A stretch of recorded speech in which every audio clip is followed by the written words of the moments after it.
Buenos días, amigos. Bienvenidos a otra sesión en la que vamos a hablar con Federico Jover, que tiene una larga experiencia en el sector bancario, en todo lo relativo a TPRM, gestión de riesgos en el sector financiero. Entonces, bueno, se ha vuelto crítico, ¿no?, en los últimos años. ¿Por qué el riesgo de terceros se ha convertido en una prioridad? Bueno, vamos a ver, antes lo que ocurría era que no queríamos ver qué era lo que estaba ocurriendo. Esto, cuando eran temas operativos, más o menos se pueden ir gestionando. Cuando ya los impactos han venido a la médula de las organizaciones a través de la ciberseguridad, se han dado cuenta de que esto ya no es así. Y ya se ha extendido ya no solamente a la ciberseguridad, sino al mantenimiento, a la SLA, a la calidad y a todo. Y entonces, el mayor reto a la hora de diseñar y evolucionar el modelo operativo, ¿cuál dirías que es? Lo primero que tienes que tener es un compromiso por parte de toda la organización, empezando por las capas de dirección. El siguiente punto es empezar con tener unas políticas y unos procedimientos bien implantados. Bueno, vamos a ver, yo te hablaría de tres cosas, ¿vale? Por una parte, marcarte claramente cuáles son tus objetivos. Por otra parte, definir bien cuáles son los procesos y responsabilidades con los cuales quieres llegar a esos objetivos. Unos indicadores claros que te digan cómo vas a llegar a esos objetivos. Y obviamente, si estás hablando de un grupo multinacional, pues lo que tienes que tener son sinergias para todas aquellas cosas que haces en distintos puntos del mundo, no repetirlas o intentarlas reutilizar todo lo que puedas. ¿Qué KPIs, qué KRIs consideras Vale, esenciales para la vale. salud del Yo programa? ahí plantearía dos tipos de indicadores, ¿vale?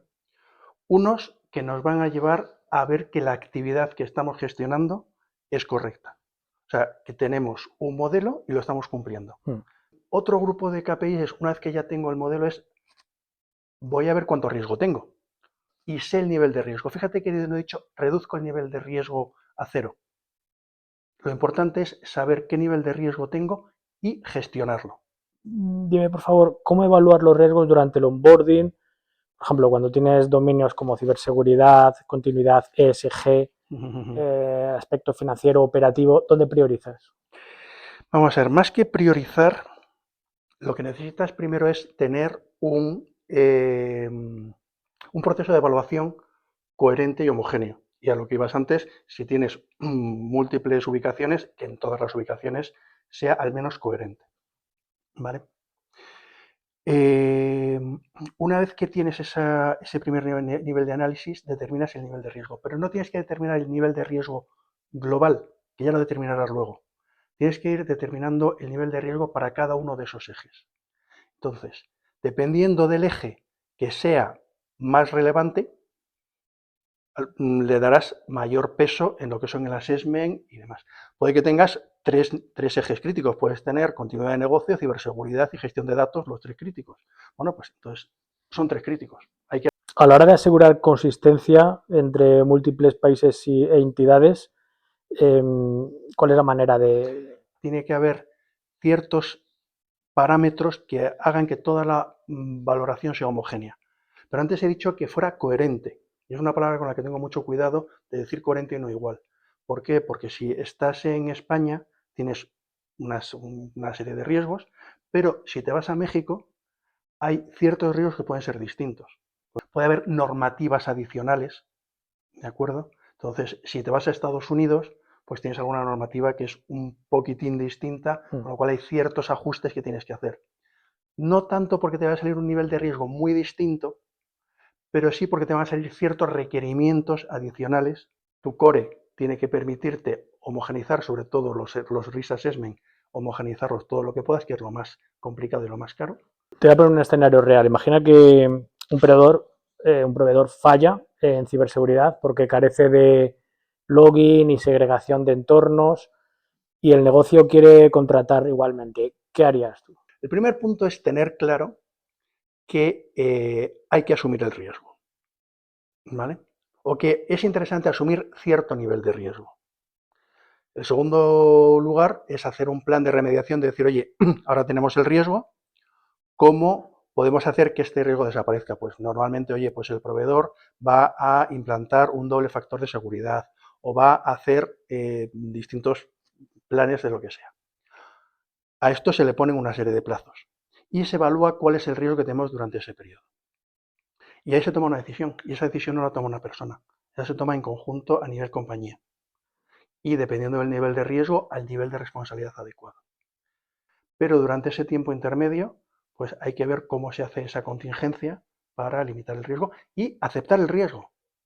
Si nos metemos ya en la parte de tecnología y gobernanza, según tu experiencia mezclando IT y riesgo, ¿qué debe tener una plataforma TPRM bien implementada? Lo primero que tiene que tener es dar un apoyo adecuado a todos los intervinientes. La siguiente es que tengamos una visión de proveedor completa y ágil. ¿De acuerdo? Tenemos que tener una visión de servicio y tenemos que tener una visión de proveedor. ¿Por qué? Porque a un proveedor le puedes comprar muchas cosas distintas. Y después hablamos antes que teníamos unos procedimientos, pues que hagan que esos procedimientos sean ágiles. ¿Cómo gestionabas el alineamiento entre CISO, legal, compras y negocio? Tuvimos que empezar con una concienciación de muchísimas partes. Teníamos la ventaja de que teníamos un modelo que estaba bien definido, explicando, razonando y formando a la gente, se van convenciendo. Y en el momento en que se convencen, son más pro modelo de lo que podíamos ser cualquiera de los anteriores. ¿Por qué? Porque al final ven que es una parte de su riesgo que tenían siempre, que eso lo hemos puesto encima de la mesa y le hemos dicho, oye, es que esto también es tuyo. Bueno, Entonces, hablando de tecnología, nos viene inmediatamente la IA a la cabeza. Quería conocer tu reflexión con referencia a la IA. ¿Qué opinas de qué es lo que nos depara toda esta revolución? vamos a ver, la IA dentro de lo que es la parte de TPRM la vemos desde dos puntos. Un punto que es cómo optimizamos, igual que está todo el mundo optimizando sus procesos, los procesos de TPRM con IA. Y el otro es, estamos contratando servicios y esos servicios tienen IA, con lo cual las reglas de funcionamiento del modelo funcional, no del operativo, también nos cambian. Entonces, ¿cómo gestionamos, cómo controlamos, cómo analizamos los procesos de IA? Si te parece, empezamos la parte de las funciones de TPRM, un enfoque de cómo abordar una optimización de un modelo operativo de IA, lo hice hace como año y medio, está en el perfil mío de LinkedIn, y hay como unos 15 bots que se podían poner y con un concepto que hace año y medio, pues bueno, se esbozaba y yo te lo esbocé también de mi manera y hablaba de lo que era un sistema IA de TPRM. Y es que hay un contexto común donde empiezas desde un punto y los propios bots se van hablando y van trazando toda la operación y la van siguiendo y van apoyando a las personas hasta el final. Y yendo a la parte práctica, ¿vale? También he hecho un poquito de publicidad, no está mal, ¿vale? Entonces, hay multitud de herramientas, ¿vale? Hay multitud de herramientas y además las están resolviendo distintos tipos de problemas. Tenemos por una parte plataformas globales, ¿vale?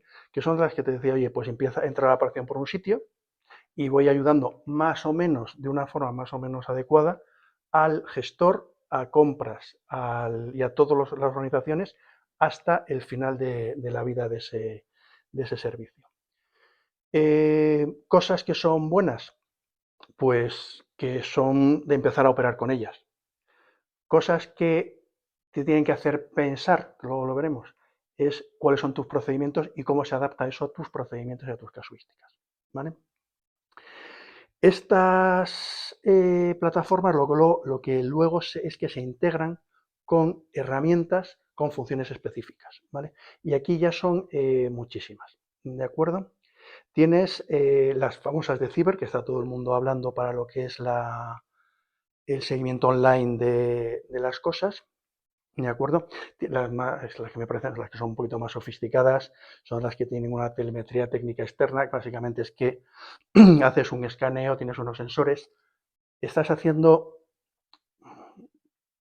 estás rascando un poquitín la superficie de ataque de los proveedores, o de las empresas, para dar una valoración. Entonces, estas pues, son quizás las más novedosas porque te intentan avisar con anticipación. Luego tienes lo que es herramientas que están mirando en las herramientas feeds públicos, sitios donde puedes encontrar información dark web, no dark web, y estos no están accediendo a ningún proveedor, a ningún perímetro de ataque, por llamarlo de alguna forma, pero tienen muchos datos que te pueden anticipar. Y aquí ya tenemos el siguiente ámbito. Y es que no estamos hablando solamente de ciber, ya estás hablando de reputacional, estás hablando de fraude, estás hablando de resiliencia porque hay alguna noticia que le puede impactar en su operativa. Entonces aquí ya empiezas a a ampliar lo que es un seguimiento con todos los ejes o con la mayor parte de los ejes. Y luego hay otra serie de herramientas que lo que te ayudan es a automatizar procesos. Y aquí normalmente las tenemos todos en mente, pues son herramientas que tú le pones una serie de documentos y te extrae la información que quieres, te lo ordena, te genera un documento adicional. Por eso que una arquitectura realmente tendría pues una parte de workflow general, sobre todo si tienes un peso relevante de ciberseguridad, unas herramientas de telemetría, de análisis y luego la parte de alimentación de datos de distintas fuentes para enterarte qué es lo que ocurre.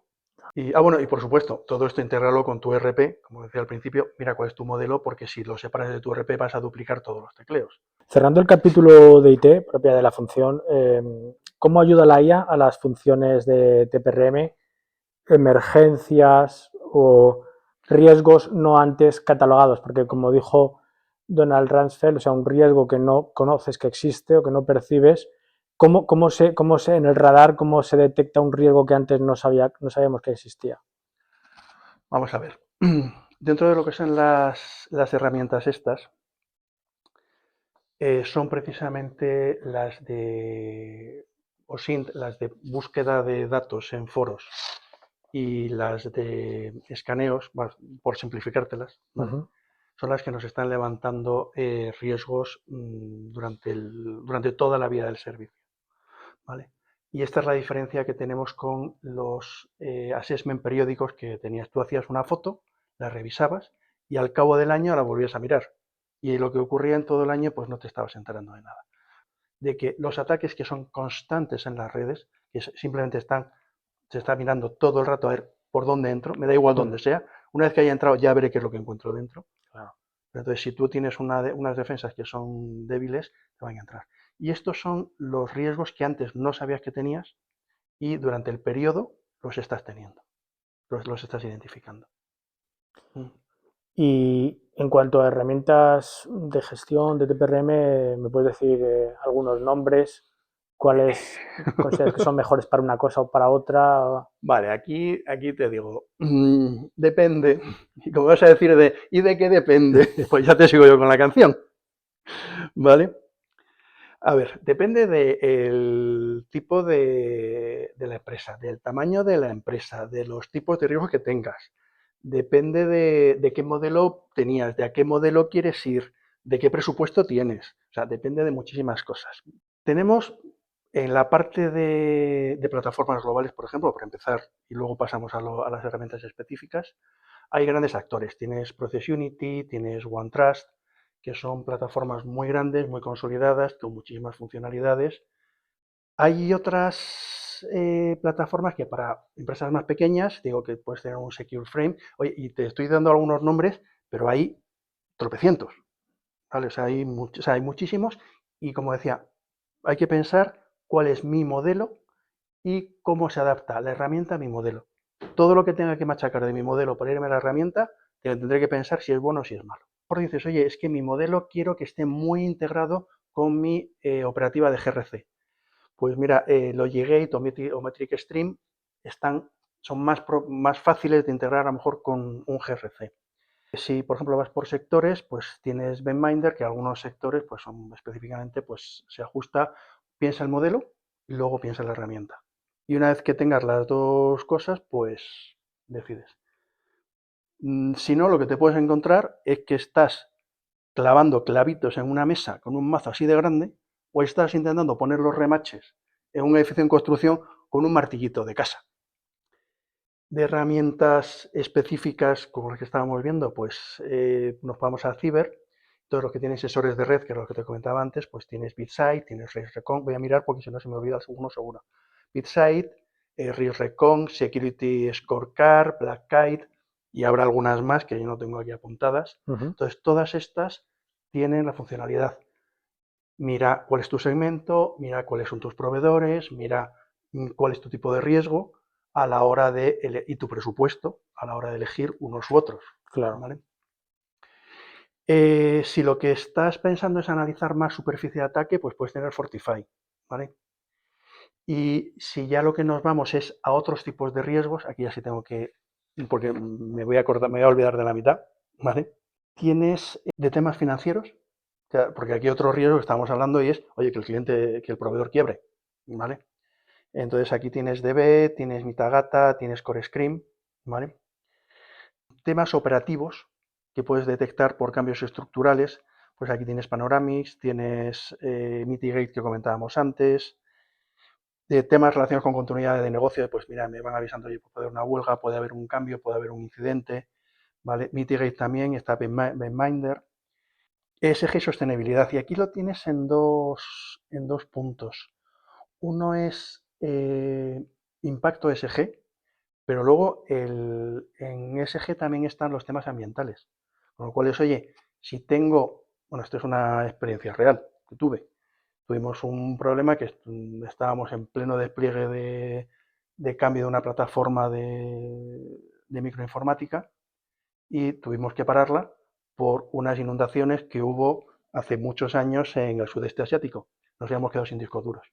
Bueno, nuestro proveedor se había quedado sin discos duros. Y a nivel de geopolítica, ni te hablo. Eso ya se mira en los periódicos. Hay unas herramientas adicionales que esas sí que creo que también merece la pena comentarlas, que lo que te indican son muchas de estas, ¿vale? Te indican que te analizan cadenas de subcontratación. Entonces, esto es uno de los grandes temas pendientes de cómo no gestiono mi third party, sino cómo gestiono mi fourth party y n party, porque al final el riesgo hay que llevarlo hacia toda la cadena hacia abajo. Y esos dicen, oye, te buscamos toda tu cadena de fourth parties. Bueno, esto hay que tomárselo en todas las herramientas con precaución. Porque, por ejemplo, hay herramientas que lo hacen en base a lo que van detectando de conexiones. ¿Vale? Entonces, está muy bien, pero si no tienes una conexión que sea detectable entre las plataformas, no lo vas a ver. O al final siempre te va a ser una fuente que no va a ser completa. Están muy bien, son muy útiles, pero hay que saber que su uso es parcial y hay que ser consciente de cómo se complementa. Hemos destacado la monitorización continua de proveedores. Hablamos de que muchas herramientas pueden ser eficientes, pero de nada me sirve el saber que tengo un proveedor que ahora tiene un indicador en la herramienta de escaneo que quieras, que ha bajado a 3 sobre de 10, si después no voy a poder hacer nada. Claro. Entonces, esto entra en la parte contractual y de relación con el proveedor. Tengo que tener alguna herramienta, algún método para hacer que ese proveedor, en caso de que llegue a un 3, tenga un plazo para prestar atención a los problemas que tenga y arreglarlo. Porque si resulta que no puedo hacer nada, lo único que sé, voy a detectar que van a entrar a ese proveedor, que voy a tener un problema, pero no voy a poder hacer nada. Y cuando me ocurra, pues digo, pues lo sabía, pero ya me ha llevado el toro. Retrotrayéndonos un poco a la parte de IA, eh, sobre la gestión de servicios con IA, Vale. ¿qué crees que debe plantearse? Esta es la otra parte. Hemos terminado la parte de lo que son herramientas, la parte de tecnología, y efectivamente se decía que además de lo que hace todo el mundo que está mejorando sus procesos por la IA, aquí lo que tenemos es que vamos a contratar un proceso que está basado en IA. Como primer concepto, lo primero que nos está ocurriendo es que estamos acoplando temas de ciberseguridad, temas de capacidad IT, temas de resiliencia tradicionales con la gestión de la actividad que antes se hacía. Antes tenías un conjunto de personas haciendo una serie de cosas con una serie de riesgos y han cambiado todos. Pero el problema puede ser el mismo.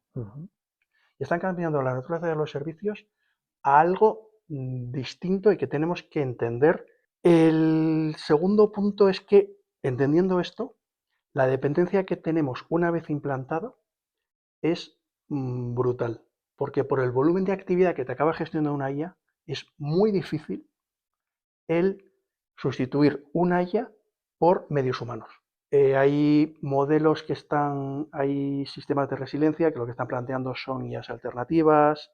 Y el siguiente, que ya creo que es importante, todo lo que es el seguimiento de SLAs se convierte en crítico. Porque, como decíamos, se están procesando muchísima información. Si se va de lado la IA, puede derivar y acabar sin hacer su trabajo y de forma masiva. Entonces, si no o sea, aquí es muy importante enterarte cuanto antes. Y lo más importante, tenemos que aprender cómo regularlos, cómo auditarlos, ¿vale? Y cómo mitigar el riesgo. ¿Me podrías dar unas líneas en el sentido? Unas líneas un poquito más, un poquito más allá. Lo que tenemos que hacer es aplicar los principios de riesgo de terceros que siempre teníamos, ¿vale? Combinados con los análisis de los riesgos que se están viendo con la IA. O sea, vuelvo a aplicar una metodología, tengo unos nuevos procesos, unos nuevos medios de producción, pues cómo aplico estos procesos a estos medios de producción. Empezaremos con lo que es la contratación, ¿vale? Dentro de la contratación hablábamos modelo de seguimiento, ¿vale? Hablábamos de infraestructura y el tratamiento de datos, ¿vale? Y la resiliencia. Entonces, ¿cómo los voy resolviendo? Pues cada proceso hay que analizarlo y resolverlo, ¿vale? Pero lo que sí hay que saber es que esto hay que hacerlo antes de meterte en la IA, ¿vale? Hace del año 2020 y poco, estaban con los primeros prototipos, con Worker en ese momento, y nos dijeron que iban a empezar un piloto. Como ya sabemos cómo funciona lo de los pilotos, lo que les hicimos firmar a las áreas operativas era que si había cualquier problema, eso lo desconectaban y iban a gestionar su servicio como pudieran, porque no sabían cómo lo iban a hacer. ¿Por qué? Porque era claro que teníamos un procedimiento que era antes de hacer nada, ver tu plan de contingencia, lo seguimos y vimos que el plan de contingencia no sabían cuál era. Entonces el plan de contingencia era, si esto falla, lo desactivo y cierro esa línea de negocio. ¿Qué fue lo que hicieron? Pues empezaron realmente con un piloto con mucho cuidado a hacerlo. Y no lo escalaron, cuando tuvieron un problema, lo desconectaban, pero como era pequeño no tenían problema. Entonces, el tema de resiliencia, como ves, me preocupa incluso más que la ciberseguridad, porque en la ciberseguridad hay mucha concienciación, pero en la resiliencia no. Una vez que tengo todo esto, pues obviamente me he llevado los contratos, todas las casuísticas, todo el tema del control, de cómo lo hago, pero tengo que tener el seguimiento del SLA mucho más estricto de lo que lo tenía antes. No puedo tener a gestores de servicio que dicen, bueno, esto ya está, el proveedor y está funcionando más o menos. No, aquí pequeños porcentajes de rendimiento afectan mucho a la rentabilidad, porque es mucho volumen el que se está gestionando. Y además, los planes de contingencia ya no se deben definir como mucha gente los definía en blanco y negro. Se me ha quedado el sistema, hago esto. No. Tengo que tener que por debajo de ciertos niveles de rendimiento ya tengo que empezar a pensar en qué contingencias tengo. ¿Por qué? Porque en el momento en que esto empiece a soportar algún proceso crítico, me puede estar afectando a la atención directa que tengo a mis clientes. Entonces, los impactos pueden ser brutales. Entonces, no tengo que mirar solo si esto está en blanco o está en negro, sino en qué grado de blanco es el que tengo. ¿Vale? Los conceptos de disponibilidad 99,99 pues van a ser necesarios, pero no suficientes. Tengo que tener disponibilidad a la calidad adecuada. Creo que tiene que ver con regulación, qué cambios recientes ha habido. Sé que DORA ha sido un tema bastante importante y a la hora de implementarlo, ¿no? Pues siempre está la pregunta desde un punto de vista de TPRM, la implementación de DORA, la regulación, no sé qué visión o qué pensamientos tienes en ese aspecto. Bueno, yo decirte que nosotros el impacto que tuvimos fue bajo a nivel de modelo, pero sí hubo determinadas áreas que tuvimos que mejorar como lo teníamos implantado, ¿vale? Dora no cambia realmente muchos conceptos, pero sí te refuerza la necesidad de tener un contrato, algo que puede parecer obvio, pero muchas veces en el día a día acabas empezando a operar sin el contrato y luego llega o no llega, ¿vale? Ya no pasa. Esta es la parte buena de la normativa y es que cosas que tendrían que ocurrir de forma natural, pues ya se ve todo el mundo que tiene que ser de forma natural. Estrategias de salida, que es otro de los... Es un punto que además no se termina de resolver, es complicado.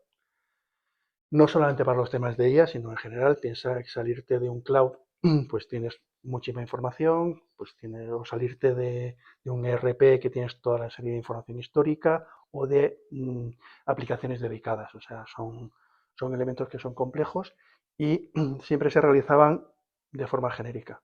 Bueno, por el momento que son procesos críticos, se han puesto los puntos serios y una de dos, o los pruebas, o va a haber un regulador a una entidad financiera que le va, que le va a poner una sanción. Pero eso es lo de menos.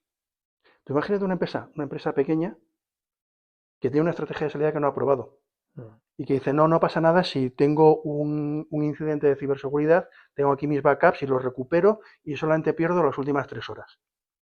Y va a recuperar los backups y los backups no están. O porque se han dejado de funcionar, porque no están, porque no son recuperables, porque el proceso no era el que era. Da igual. O sea, ojalá le pusieran una sanción del 2% de sus ingresos, pero a lo mejor ha perdido el 35% de sus ingresos. Ahí está, ahí está. Sí, Entonces sí, sí. no es obvio. Eh,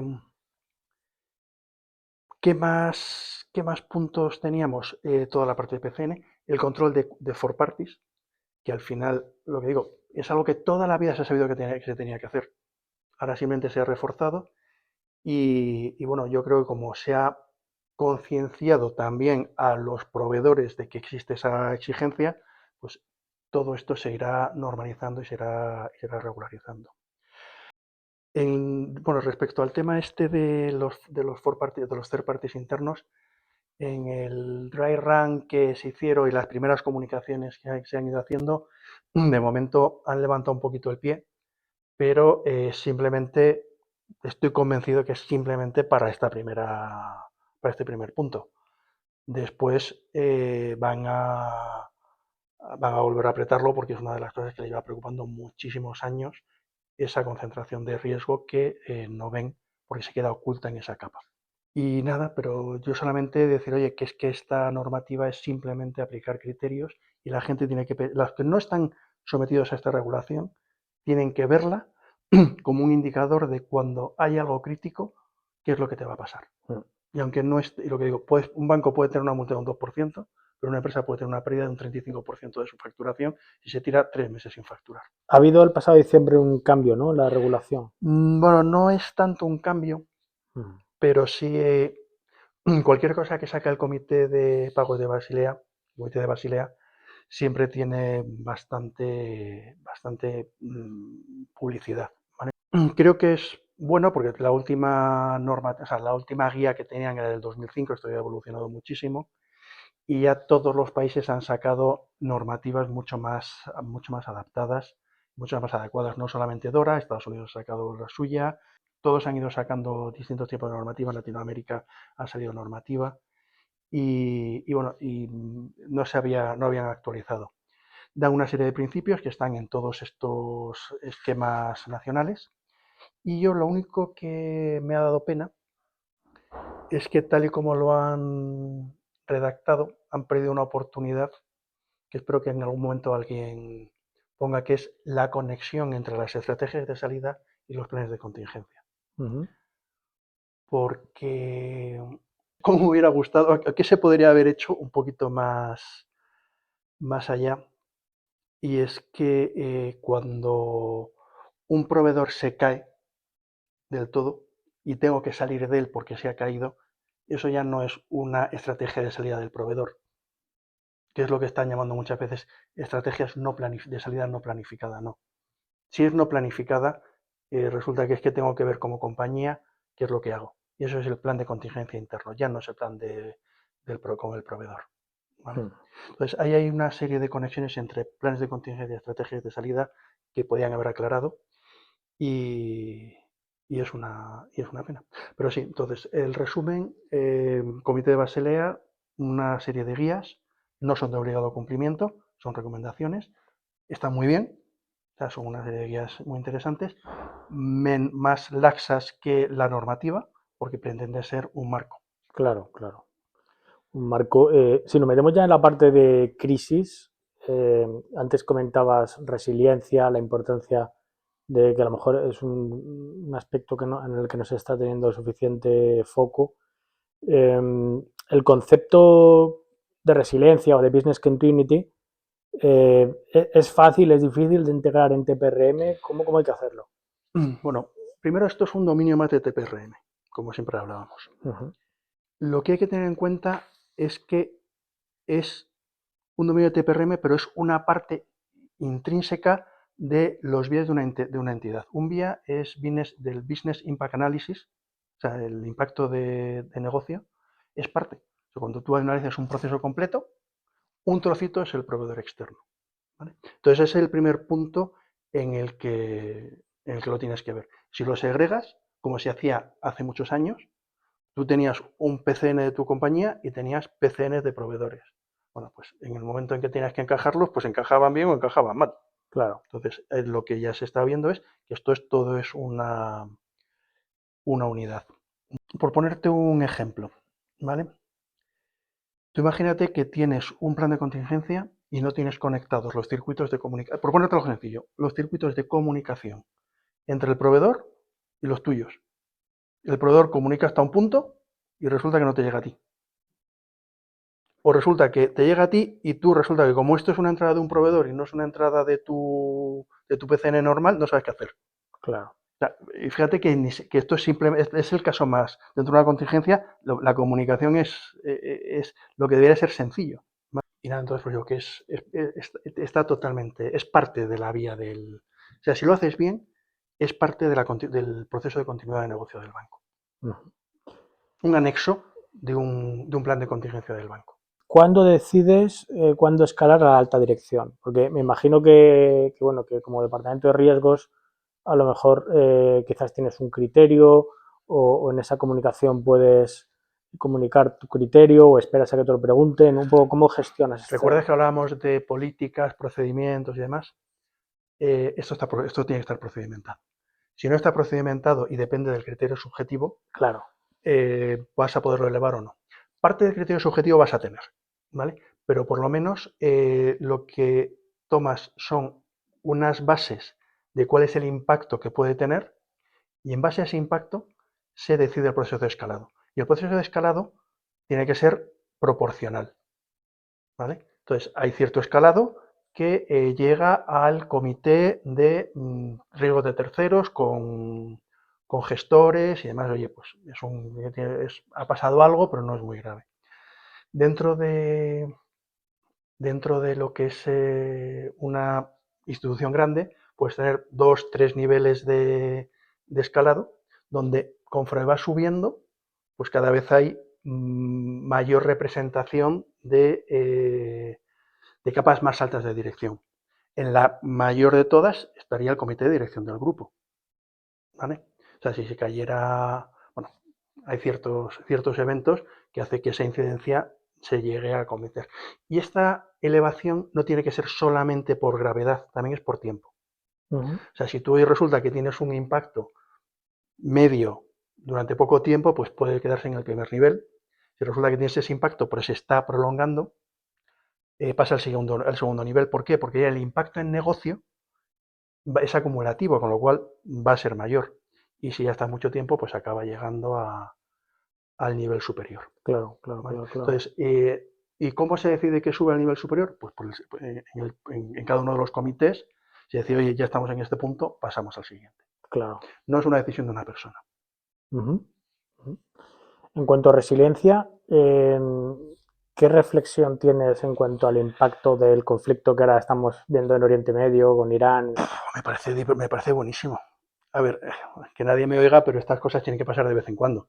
Si no, siempre es que viene el lobo, que viene el lobo, que viene el lobo, y los casos graves de esto no puede pasar nunca pasan. Sí, sí. Entonces, esto es lo que sirve. El WannaCry fue uno de los que concienciou mucho sobre ciberseguridad. Ucrania ya había concienciado y aquí vuelve otra vez a ocurrir. ¿Vale?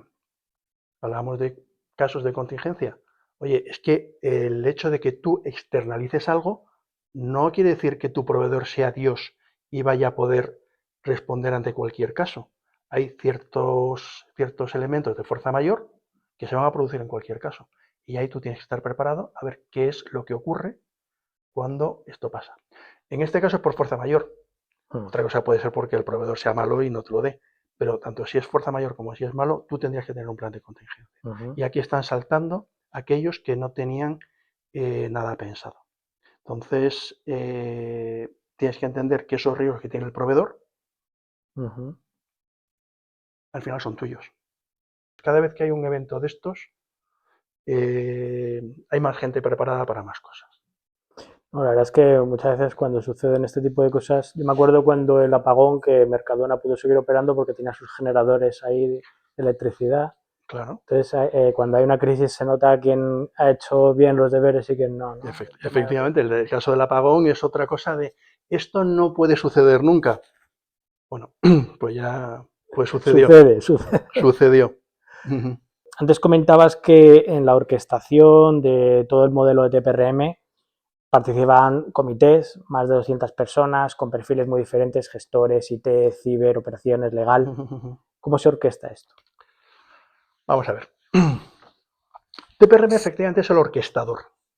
Tiene la visión global.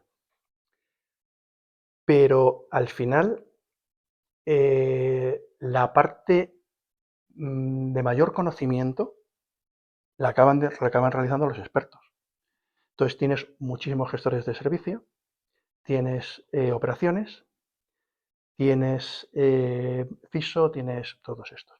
En mi caso, pues fue clave el tener conocimiento cruzado de todas estas operaciones, ¿vale? Poderles entender, tener empatía de qué es lo que saben, qué es lo que les importa, por qué pueden dedicar tiempo a esto o pueden no dedicarle, ¿de acuerdo? Entonces, a la hora de orquestarlo es muy importante tener la empatía y el conocimiento de cuál es el caso de todos tus partícipes en el modelo para ir empujando o ir reteniendo en algún momento y decir, oye, es el momento de echar un poquitín para atrás esta petición porque está habiendo una petición de negocio, hay un lanzamiento en el cual esta gente se tiene que dedicar y lo que yo les estoy pidiendo ahora mismo no es tan crítico. Si es algo crítico no puedes esperar, pero tú vas a balancear. ¿Y cómo puedes balancear teniendo ese conocimiento? Cuando les das esta capacidad de entendimiento y además les formas y les convences de los problemas que puede haber si no se hacen las cosas, todo empieza a fluir y se responsabilizan y ayudan incluso más de lo que tú pensabas que iban a hacer en un principio. ¿Cómo motivas en procesos que parecen repetitivos, como assessments? ¿Cómo motivo? Pues bueno, yo intento transmitir lo que yo veo. Sé que es complicado porque la gente no lo ve tan color de rosa como yo. Y es que realmente es un camino que dices, siempre hago el mismo camino, pero siempre vas por paisajes distintos. Te estás analizando y no es lo mismo cuando analizas a Amazon que cuando analizas a Google, que pueden ser muy parecidos, pero son distintos. Luego analizas un servicio que se basa en alguno de estos, pero está haciendo una funcionalidad distinta. Tiene elementos distintos. Entonces, yo los veo distintos. Parecidos, es el mismo camino y sé cómo recorrerlo, pero tengo pistas distintas. Yo esto se lo intento transmitir a la gente, aparte de, oye, la importancia de lo que estamos haciendo. Si estás haciendo algo que vas por un camino que es distinto y además tienes un objetivo que te parece un reto y que resuelve muchas cosas, creo que a mí no se me hace aburrido e intento transmitir eso. Si tuvieras que empezar un programa de TPRM desde cero, en una empresa mediana, ¿cuáles serían tus 3 primeros pasos? Solo 3, ¿no? Sí, Vale. puedes añadir si quieres. Sí. No, vamos a dejarlo en 3. Vamos a dejarlo en 3. Lo primero, bueno, concienciar a la dirección y a los directores. Esto, después de lo que he dicho, es claro. En segundo lugar, ya que los tengo concienciados, vamos a definir bien las políticas, los objetivos y los procedimientos, vamos a decidir cómo vamos a trabajar y ya la dirección sabe lo que quiere hacer, ya hemos decidido cómo lo vamos a hacer, pues vamos a formar a todos los gestores, funciones especializadas, CISO, abogados, en qué es lo que implica el riesgo de terceros y cómo lo queremos llevar a cabo. Y si te fijas, no hemos hecho nada. Todavía, ya. No hemos hecho nada. Pero es que en el momento en que tengas eso, vas a empezar a trabajar a una velocidad increíble. ¿Por qué? Porque lo que has hecho es, en lugar de tener a 2 personas revisando toda la compañía, consigues que cada uno, que además es el que mejor lo conoce, revise un trocito pequeño Claro. y luego lo integres. Uh-huh. Entonces, yo esa es la forma en que lo haría. Una vez que tienes esos 3 pasos, a continuación le dices, mira, y ahora vosotros, de todo lo que os he explicado, me vais a decir qué proveedores tenéis. O mira, o de la lista de proveedores que tengo, estos son los tuyos, estos son los tuyos. Venga, son los míos. Y vas a empezar a trabajar de una forma muy distribuida. Y además hay muchos elementos que, lo que comentábamos antes, un seguimiento de un SLA, un seguimiento, una nueva contratación, qué hay que hacer cuando voy a contratar algo nuevo. Ya lo estás metiendo ya todo en la rueda de hacerlo bien. Y si tienes una prioridad, lo que haces es avanzas por aquí y luego te centras en aquello que es más crítico, que lo puedes ir enfocando y seguro que el 80% de lo más crítico lo puedes focalizar y ayudar a estos gestores a hacer tu primer inventario y a poner tus primeras medidas. Uh-huh. Pero si no tienes la dirección, no sabes cómo hacerlo y no tienes a la gente para hacerlo, Complicado. no, es imposible. ¿Qué esperas de una organización para tener éxito? Muy fácil, concienciación. Todos los cerebros alineados. Concienciación, si volvemos a lo mismo. Si tienes a la dirección concienciada y preocupada, sabes cómo hacerlo y tienes concienciados y a lo que son los gestores y las capas que tienen que hacer el trabajo, todo lo demás es obvio. Es exactamente como lo que tú haces cuando contratas a un fontanero para que te arregle algo en tu casa.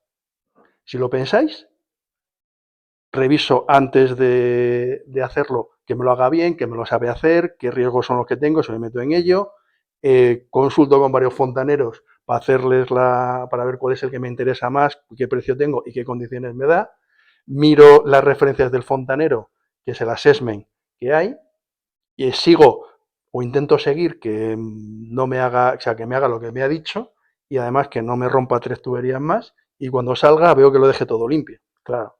Entonces, perdona la broma, pero es que llevado al extremo la gente empieza a entender que es lo mismo que ellos hacen en su casa Claro. y con su dinero. Sí, otro nivel y con otro nivel de Claro. complejidad, pero la estructura similar. Y cuando es su dinero, aunque sea muy poquito dinero del fontanero, le prestan toda esa atención. Totalmente. La última pregunta. Después de tantos años, ¿por qué sigues tan motivado por este tema? ¿Qué es lo que te apasiona tanto?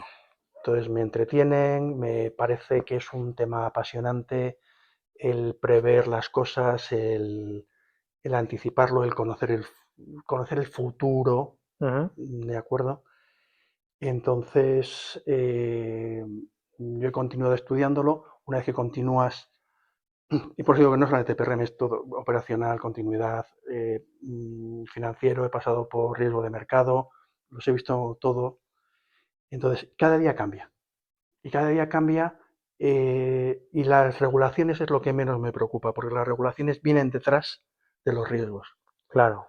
Entonces, cuando estábamos en el 2016, estábamos planteando los riesgos de los códigos QR, del ataque a los teléfonos móviles, y en 2016 eso no se estaba tratando. Uh-huh. Y nosotros ya estábamos hablando de ello.